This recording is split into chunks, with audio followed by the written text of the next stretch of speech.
Matapos hagupitin ang iba't ibang parte ng Visayas at Mindanao, Palawan naman ang tinumbok ng Bagyong Tino. Narito ang agenda report ni Romy Luzares ng Abante.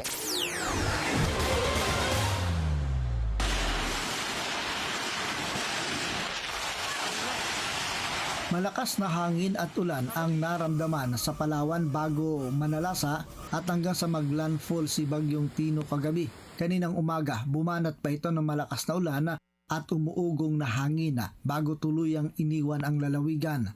Sa ulat ng Palawan Provincial Emergency Operations Center, umabot na sa higit 11,000 pamilya ang apektado sa iba't ibang bayan ng lalawigan.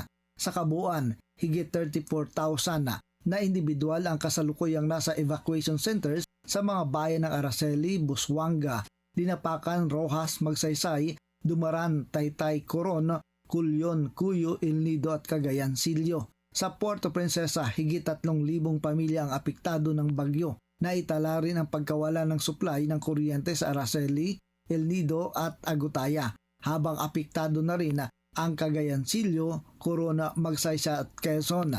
Sa El Nido, ipinatupad ang temporary water shut-off bilang pag-iingat sa Bulalakaw Water Treatment Plant. Sa komunikasyon, walang signal sa Agutaya at Magsaysay habang mahina sa El Nido, Roxas at San Vicente. Patuloy ang suspensyon ng biyahe sa Himpapawid at Karagatan, partikular sa mga pantalan ng Coron, Cuyo at Karatig Bayan.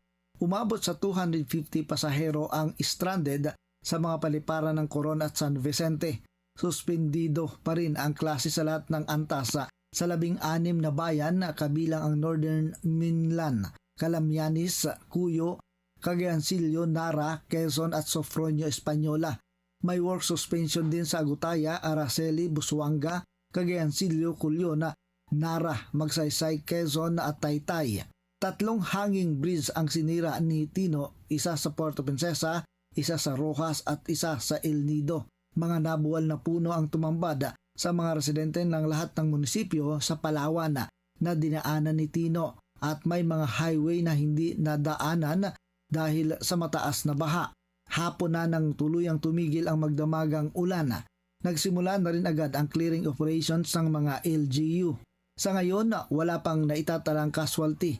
Nagpapatuloy pa rin ang assessment ng local disasters offices para sa lahat ng pinsala ng Bagyong Tino. Para sa agenda, Romy Luzares, Billionaire News Channel.